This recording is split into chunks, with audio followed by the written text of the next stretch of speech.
Hello ગાય, જય Shri Krishna, good morning, welcome to my new vlog. તો કેમ છો બધા મજામાં? તો હું છું કૈલાસ અને સ્વાગત કરું છું તમારા બધાનું મારી ચેનલમાં આજના એક આ નવા વ્લોગમાં. તો બચ્ચો મારા મમ્મીએ રાય મોકલી છે ગામડેથી, તો બચ્ચો એ ભરવાની બાકી હતી, 2-3 દાડાથી પડી હતી પણ ભરવાનો ટાઈમ મળતો નહોતો, હમી કરવાની બાકી હતી એટલે.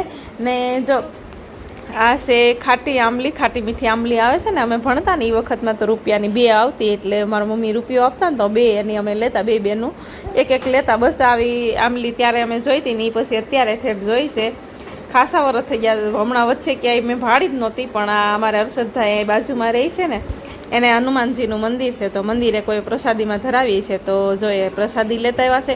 અને રાઈ હમી કરવાની હતી, મારા મમ્મીએ રાઈ હમી કર્યા વગરની મોકલી હતી, પણ પેલું શું કહેવાય, હુપડું, આ હુપડોથી મને દવણું કરતાં નહીં આવડતું, એટલે વર્ષાબાને કહું કે તમે મને હુપડેથી સાફ કરી દો.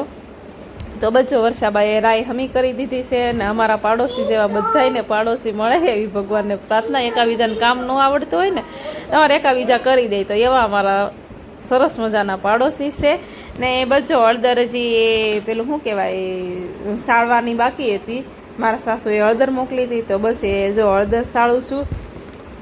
અને બાજરીનો લોટ મારા નણંદ મૂકતા ગયા હતા, તો બસ જો એ લોયામાં ભર્યો હતો, તો એ ડબ્બામાં ભરી લીધો. ને જો આ છે હળદર. ને બસ આ કેરી હવે સેલી પેલી છે, હવે થોડી ઘણી પડી છે, તો બસ હવે કેરી પૂરી થઈ ગઈ ને હવે લેવાની નથી ને હવે ખાવાની નથી. લગભગ તો છોકરાઓને માનશે નહીં તો પછી લેવા જવી પડશે. તો બસ ચાલો હળદર હવે સાળી નાખીએ ને પછી ભરી લઈએ.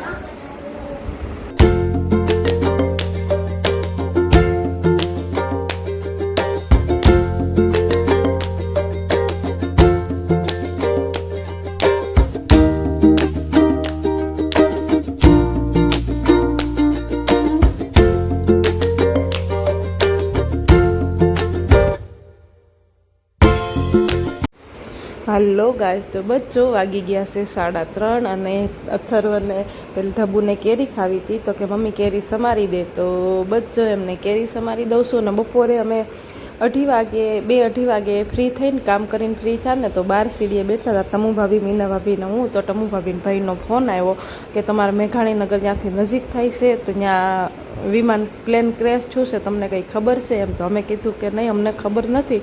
અમે દોડીને 3 ધાબે જોવા ગયા, તો અમારાથી 6-7 કિલોમીટર જેવું દૂર થાય છે અહીંથી, તોય ધુમાડાના એટલા કાળા મસ્ત ગોટા નીકળતા હતા, તો અમને અહીંથી એવું દેખાતું હતું. તો ત્યાં હશે એની શું હાલત થઈ હશે, જે વિમાનમાં પ્લેનમાં બેઠા હતા એ માણસોની કેવી હાલત થઈ છે તમે બધા જોવો છો 3-4 દિવસથી.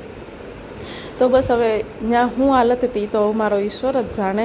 તો બસ એમાં 290 માણસોનું દેહાંત થઈ ગયું છે. તો બસ આપણે બધા પ્રાર્થના કરીશું કે બધાના આત્માને ભગવાન શાંતિ આપે. અને આપણા પૂર્વ મુખ્યમંત્રી વિજયભાઈ રૂપાણી પણ એમાં હતા, તો બસ એમનું દેહાંત થયું છે, તો બસ એમના આત્માને ભગવાન શાંતિ આપે.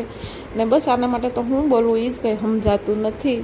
તો બસ આ 2 મિનિટમાં 1:38 પ્લેન ટેક ઓફ થયું અને 1:40 ક્રેશ થઈ ગયું. તો 2 જ મિનિટમાં શું થઈ ગયું એ તમે બધા જોવો છો.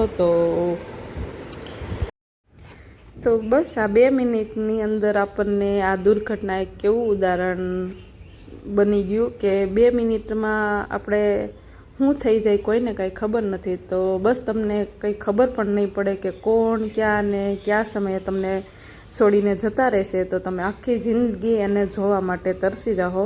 તો સમય હોય ત્યાં સુધી આપણા પ્રિયજનો, સગા સંબંધી અને જેમને તમે પ્રિય છો તેઓની સાથે રહો.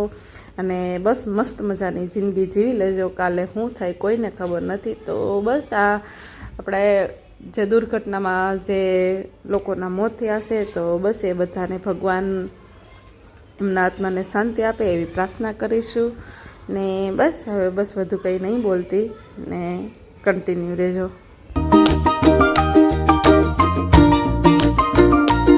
હેલો ગાઈસ, તો બસ જો વાગી ગયા છે 6 અને જગુબેનને લાગી ભૂખ, તો મારે કેરી સુધારી દઉં, તો કેરી ખાઈ લે એટલે શીરો બનાવવાનો પણ ક્યારની કહે છે શીરો બનાવી દે, આવો વ્હાઈટ કલરનો શીરો બનાવી દે. આ વ્હાઈટ કલર હોય ને એટલે રવાનો ખાવ છું, ઘણી વાર ઘઉંના લોટનો બનાવી દો, તો કે એ નહીં ખાવો કે મને વ્હાઈટ કલરનો શીરો બનાવી દે, વ્હાઈટ કલરનો શીરો બનાવી દે. 2 કેરી સુધારી દીધી પણ એને નહીં ખાધી, અથર્વએ ખાઈ લીધી. તો બસ સારું, હાલો ઢબુબેન માટે શીરો બનાવ્યો એટલે છૂટકો નથી એટલે એને શીરો બનાવી દો. ને એને ખબર નહીં કાલનું ઓરેન્જ એવું નીકળ્યું છે. જાઓ દીખા તને શું થયું છે બતાય,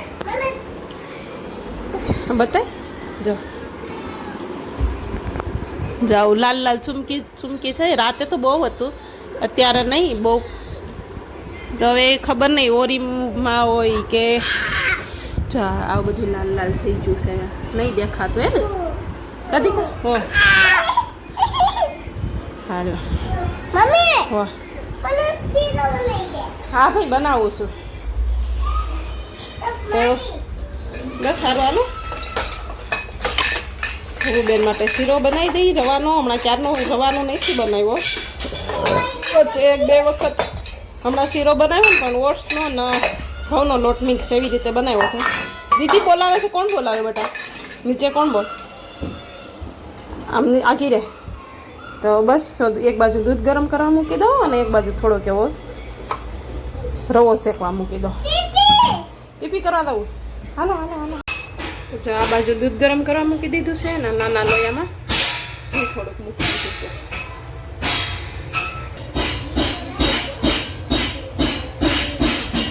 નહીં કર્યો ગેસ શરૂ?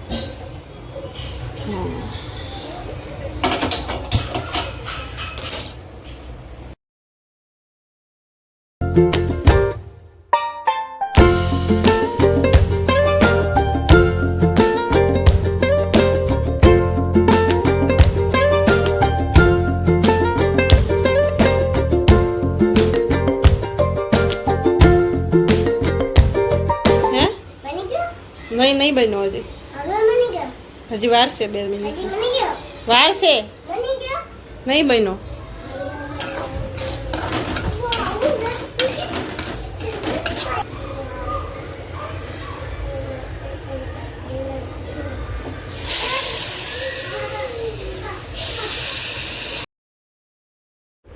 તો બસ જો ઘીમાં રવો શેકી લીધો છે ને એક બાજુ દૂધ ગરમ કરી દીધું હતું. તો બસ જો દૂધ નાખી દીધું છે ને દૂધ બળી જાય પછી ગોળ નાખી દઉં. હું ખાંડમાંય કરું છું ને ગોળમાંય કરું છું. તો બસ આજે ગોળમાં બનાવવાનો હતો.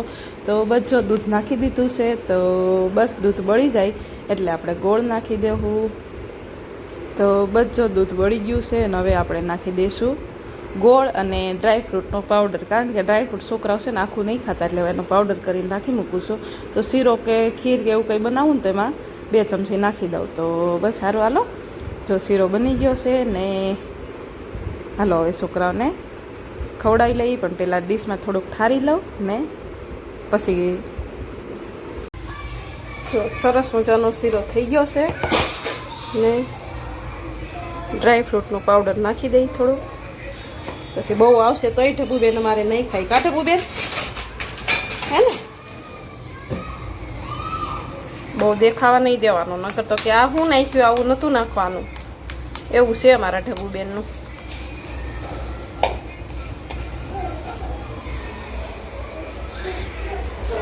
ચાલો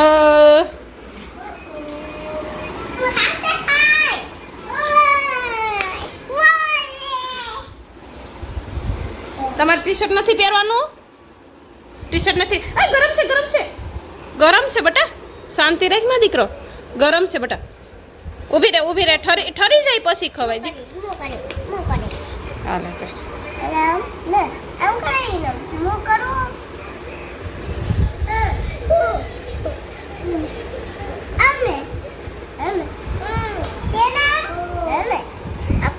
આ ચોટલી પછી ખાય ને ચોટલી લઈ લેજો. તે મમ્મીને શું કીધું, મમ્મી મારે શીરો ખાવો છે તો મમ્મી શીરો બનાવી દીધો. તો પછી શીરો ખાઈને મમ્મી એવું કે ચોટલી લઈ લે તો ચોટલી લઈ લેવાની. ઓકે ઓકે ઓકે બોલો. હે ગરમા ગરમ શીરો, ગરમ ગરમ શીરો.